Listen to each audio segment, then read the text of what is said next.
Estamos con las profesoras Liliana Ramos y Carolina Irmas. Ellas son profesoras, formadoras de profesores, son expertas en diversidad en la educación y en educación inclusiva.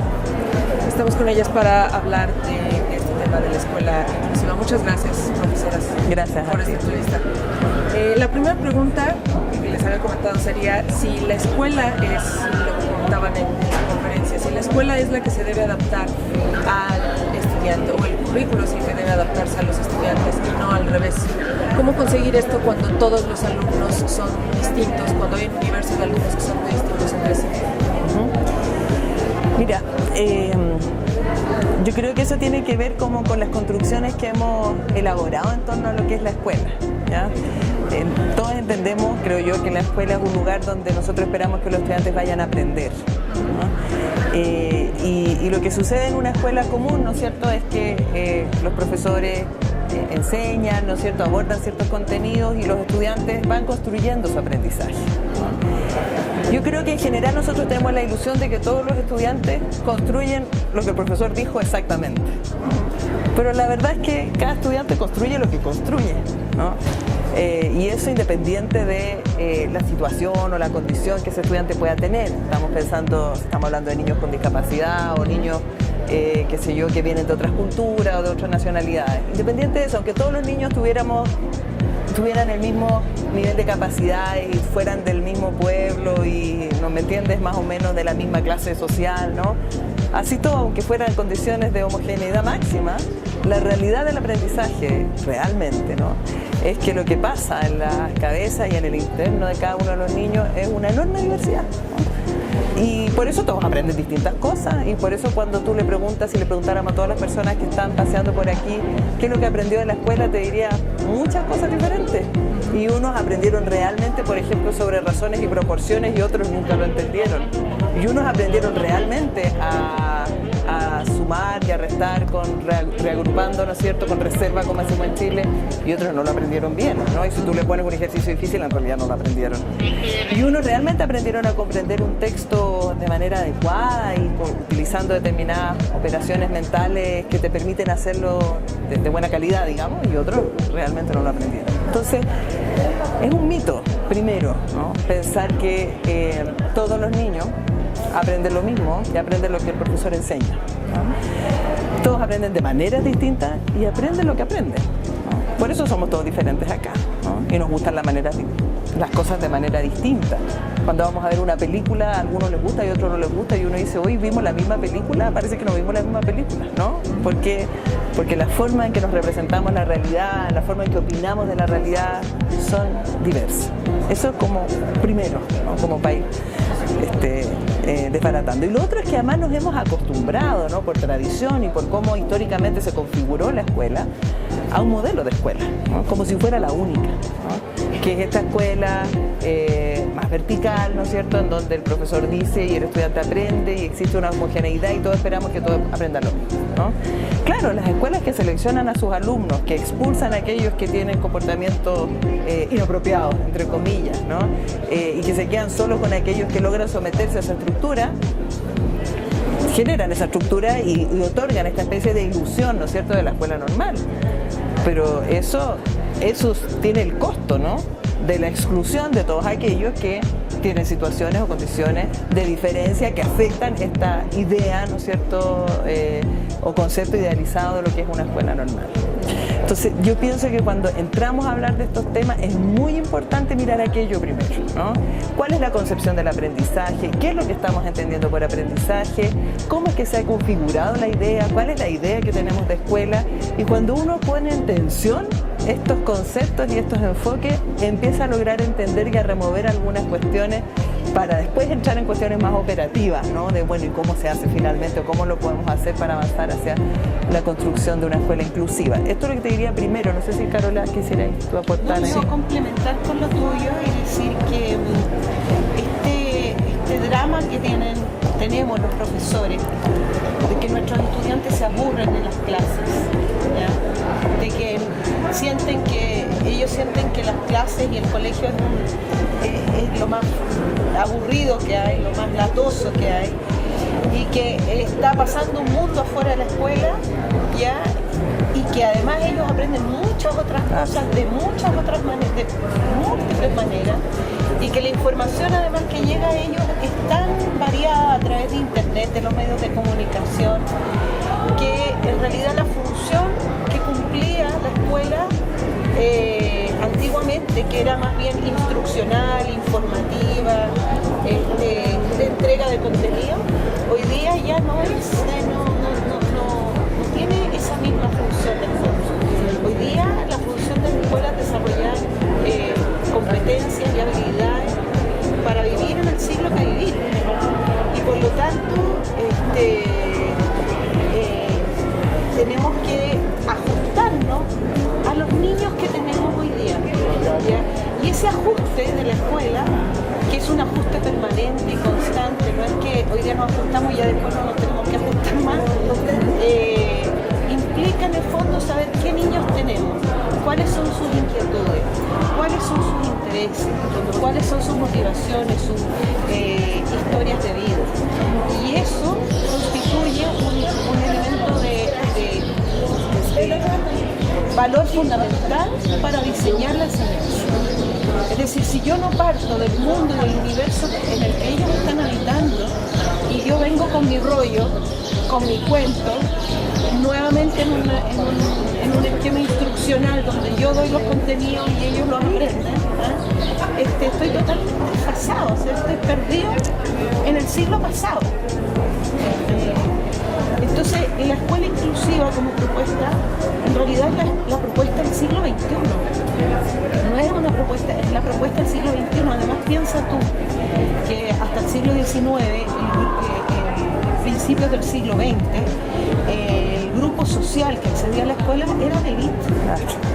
Hoy día, si tú haces un análisis de lo que ha sido la historia de la educación en nuestros países, el volumen de personas que entran a la escuela es sideral, o sea, el porcentaje ha crecido, la brecha entre los que accedían antes y los que acceden hoy día a la escuela es un 90% más de lo que se accedía a principios de siglo. Entonces, claro, al principio cuando se diseñó la escuela se diseñó para un tipo modelo de niño. Pero hoy día tenemos a todos los estudiantes en edad escolar, la mayoría de los países tenemos entre el 98 y el 89% de los estudiantes en la escuela. Entonces es con esa diversidad con que tenemos que trabajar y no con una cosa inventada en nuestras cabezas de un niño promedio que no existe. Y eso fundamentalmente es lo que decimos en nuestro libro. La norma no existe un niño norma, no existe un niño normal y que los otros son anormales. Se podría decir, o somos todos anormales. Y la escuela inclusiva entiendo que abarca más allá el concepto, abarca más allá de los niños con discapacidad, ¿cierto? Claro. Ha sido tradicionalmente el tema de la inclusión más vinculado al desarrollo de la educación especial, ¿no? Que en el fondo de ser una oportunidad más segregada, pero buena, ¿no? Porque antes de que existiera la educación especial segregada no había nada, ¿no? O sea, hablando de escuelas especiales o centros de educación especial. O sea, muy bien que existiera y que hubiera un incentivo desde la sociedad a trabajar con niños o con personas con discapacidad. Pero luego de eso viene la pregunta, bueno, ¿por qué tienen que estar en centros aislados, en el fondo, que tampoco tienen un reconocimiento social? O sea, es un grave problema también de las instituciones diferenciales o especiales, ¿no? Porque ¿para qué, no? ¿Cuál es el sentido futuro que tiene un niño en esta escuela? Se sale de esa escuela y después nadie le va a dar trabajo porque viene de una escuela, ¿me entiendes? O sea, y claro, en el ámbito de la educación especial esa pregunta está se ha dado mucho y ha llegado y ha derivado en esta perspectiva de la educación inclusiva, pero la educación inclusiva es otra cosa, ¿no? O sea, ahí estamos en una paradoja que tenemos que romper, porque si seguimos instalando el enfoque de la educación inclusiva como un asunto de la educación especial, no estamos entendiendo realmente qué es lo que es la educación inclusiva. La educación inclusiva es un asunto de la educación general, ¿no? Y la educación especial tiene que aportar a esta perspectiva. Yo igual quisiera retomar un poquito lo anterior para aclarar algo respecto del currículum. Sí. Yo pienso que el currículum en todo caso, así diseñado, el currículum de los países, es un interesante referente, no es algo que uno tenga que tirar a la basura ni descalificar, ¿no?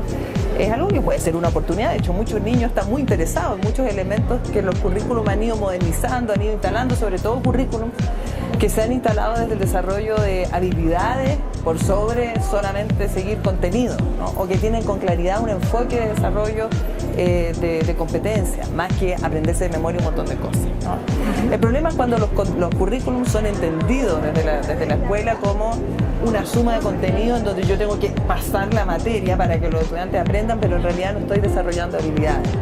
Pero desde una perspectiva inclusiva, yo podría ofrecerle a mis estudiantes oportunidades para desarrollar proyectos, por ejemplo, que integren habilidades y contenido de la matemática, del lenguaje, de la historia, ¿no es cierto?, en un proyecto común, ¿no? O artísticas, habilidades artísticas, no como el ejemplo que ayer veíamos en el video, en donde estudiantes en un proyecto de serigrafía, en clases de tecnología o de arte, ¿no es cierto?, desarrollan competencias argumentativas, competencias de debate, comprenden problemáticas nucleares de qué está sucediendo hoy día en su sociedad, y eso tiene que ver con el aprendizaje de la ciudadanía, que es parte, ¿no es cierto?, del ámbito de la historia y, ¿no es cierto?, de las ciencias sociales. Se puede meter en temas específicos de las ciencias naturales cuando trabajan temas del aborto y qué es lo que es el aborto terapéutico, qué es lo que me entiendes. O sea, y entonces para poder entender esos contenidos yo tengo que entrar a mirar elementos esenciales de la ciencia, de la biología. Y cada cual va aprendiendo porque hay un interés por aprender, ¿no? Y cada cual además va aprendiendo pensando en niños que a lo mejor tienen dificultades en el ámbito del desarrollo del pensamiento, el desarrollo cognitivo, niños con discapacidad intelectual. A lo mejor desde su situación ellos van a aprender de una perspectiva más general los contenidos.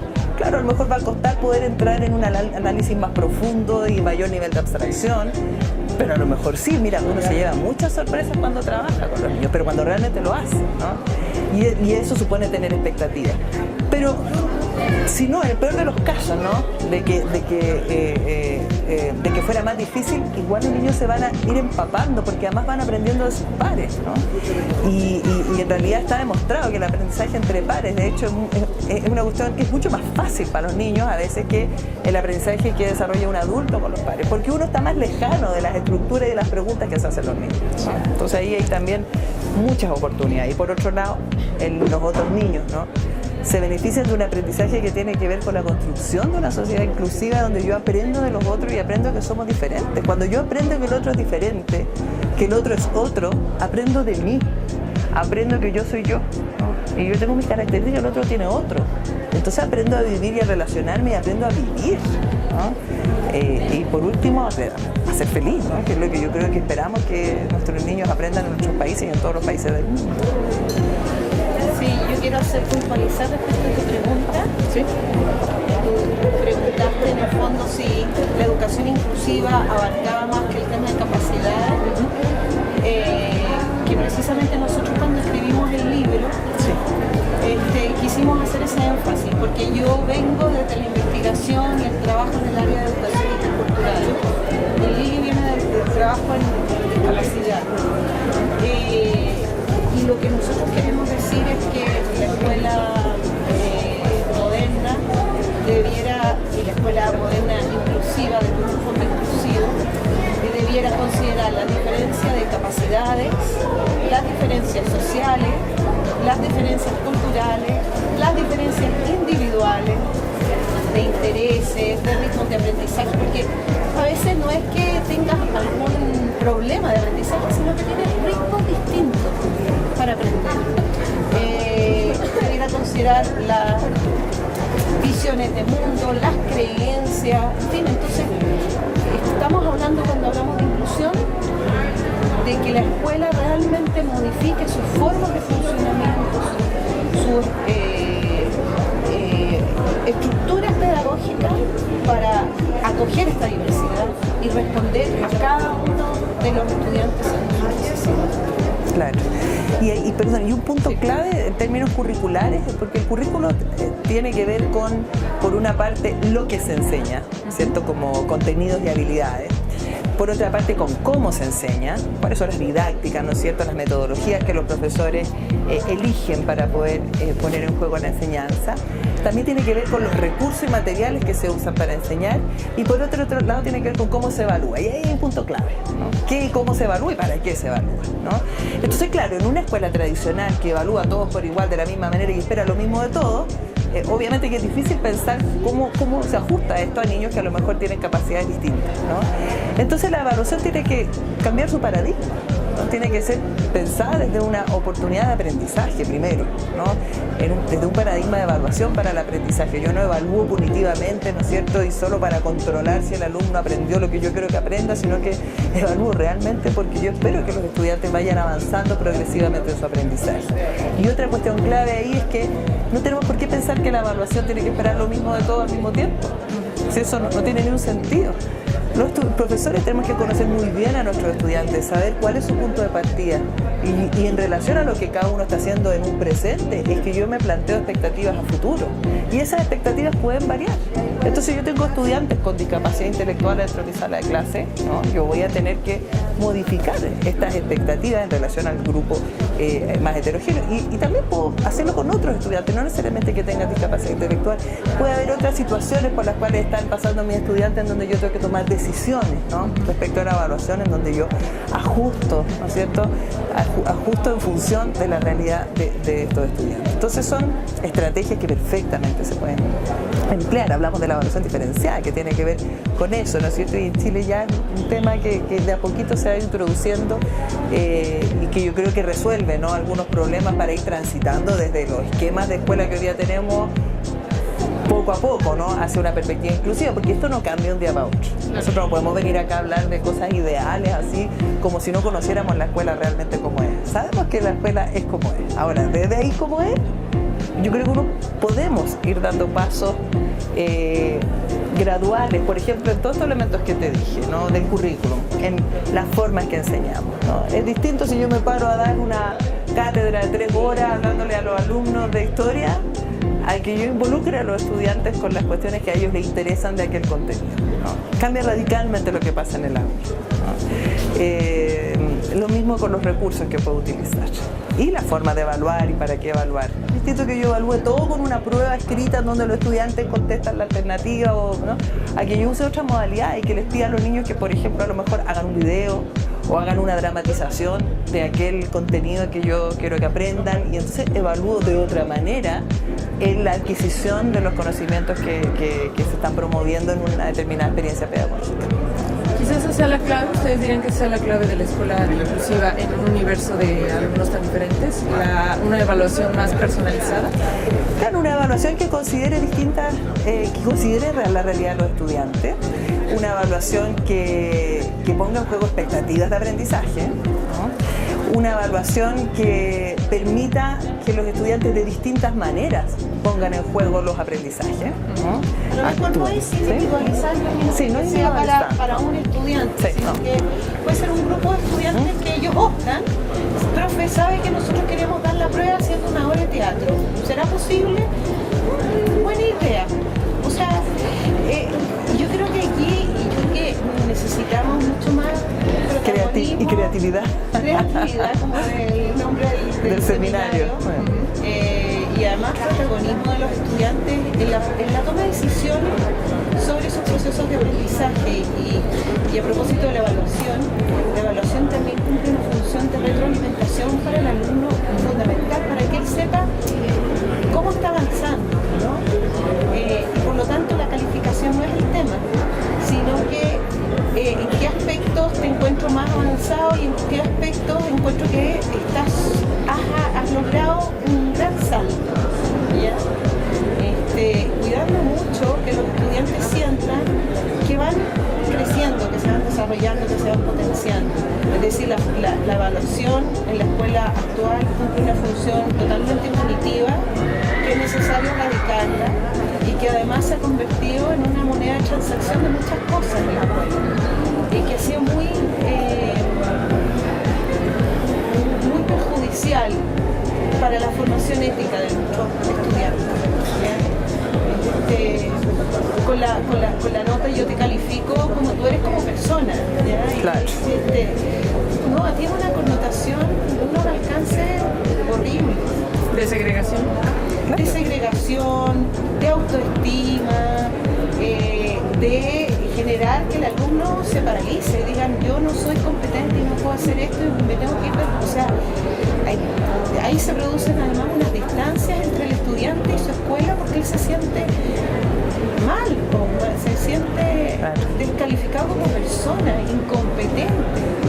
O sea, piensa tú, cuando te hacen una mínima crítica, la reacción de uno es bastante defensiva. Imagínate, estamos evaluando todo el rato, estamos evaluando y hay como que la evaluación se convirtió en una cosa invisible en la escuela, ¿no? Es como que así es. Así son las cosas. Además que siempre se evalúa, se da mucha importancia al lenguaje, a la matemática y por ejemplo las artes, el desarrollo del cuerpo quedan totalmente afuera, ¿no? Entonces otras habilidades, otras competencias, estudiantes que les gusta el teatro por ejemplo, ¿no? Quedan totalmente fuera. Y eso es porque nos hemos cegado en una forma de hacer escuela que trabajara de aquí para arriba, ¿no? Que no existiera el desarrollo integral, de lo cual también se trata este seminario. Y el error, Lili, el error es súper castigado. Claro. Y el error resulta que es un medio fundamental para el aprendizaje. O sea, si no cometemos errores no aprendemos. Es precisamente cuando cometemos los errores que decimos, la próxima vez cuando haga esto lo voy a hacer de otra manera. Entonces, como contaba ahora el profesor que daba la charla, qué bueno hacer procesos metacognitivos en la escuela, es decir, que tú recapitules cómo fue lo que hice, los pasos que di, qué cosas cambiaría de ese proceso, las haría de nuevo, porque la vida es así, o sea, cuando tú estás trabajando ya necesariamente tienes que corregir procedimientos, tienes que decir esto que hice, en realidad la próxima vez lo voy a hacer. Incluso uno cuando hace una sesión de clase y uno planifica la clase dice, ahora cuando lo haga con el otro curso lo voy a hacer distinto, voy a modificar aquí, porque uno aprende precisamente, saca lecciones de todo lo que uno hace. Y esa debería ser la función de la evaluación, no otra. Sí. Profesoras, ¿cómo lograr la inclusión de alumnos con alguna discapacidad en una escuela, no solo a nivel de los profesores, sino también de los alumnos, que ellos mismos los incluyan, cuando se considera que estos alumnos, por tener capacidades diferentes, necesitan un tratamiento diferente y por lo tanto una educación diferente? Es decir, se ha hecho un poco un dilema de si se les tiene que dar un tratamiento especial o si más bien se les debe incluir por razones sociales. Es decir, si se les debe incluir en las escuelas regulares, por su ritmo de aprendizaje, por su ritmo de trabajo. ¿Qué sería lo ideal? ¿Cómo incluirlos sin, quizá, por ejemplo, forzarlos a trabajar al mismo ritmo que los alumnos que no tienen discapacidad? O sea, un poco yo creo que tiene harto que ver con todo lo que hemos comentado antes, en el fondo. O sea, tiene que ser una escuela que se plantee de una manera distinta desde su hacer pedagógico, ¿no? Ahora, yo pienso que el dilema es complejo, o sea, el dilema que se ha dado en un montón de países, ¿no es cierto? Y es un dilema que ha surgido desde grupos de familias, por ejemplo, y personas que trabajan en estos temas, por un asunto de derecho.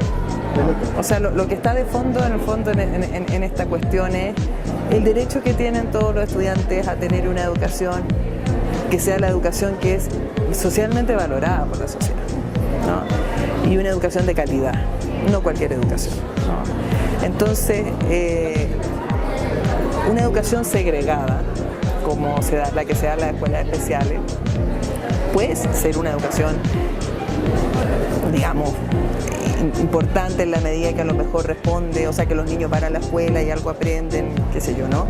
Pero aprenden en un espacio que no es el espacio de la vida normalizada, ¿no? Es decir, uno aprende a vivir en la vida, ¿no? Uno aprende a estar en la familia, uno aprende de la sociedad en la sociedad, ¿no? Entonces, es bien difícil que nosotros, digamos, podamos lograr el desafío de que niños con discapacidad en específico, ¿no?, logren realmente integrarse a la sociedad, que eso siempre se dice porque es como lo políticamente correcto. Todos esperamos que las personas con discapacidad estén integradas en la sociedad y la Teletón y no.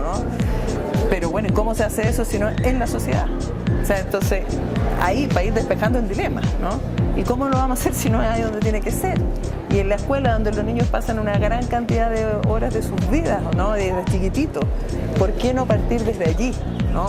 Para que eso que decimos como políticamente correcto, en realidad se vaya haciendo una realidad.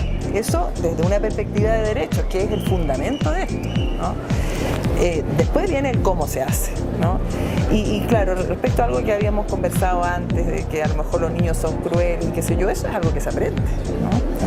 Y justamente una de las cuestiones que una escuela inclusiva debiera proponerse es educar en la convivencia y en el respeto por las diferencias y el respeto por los otros.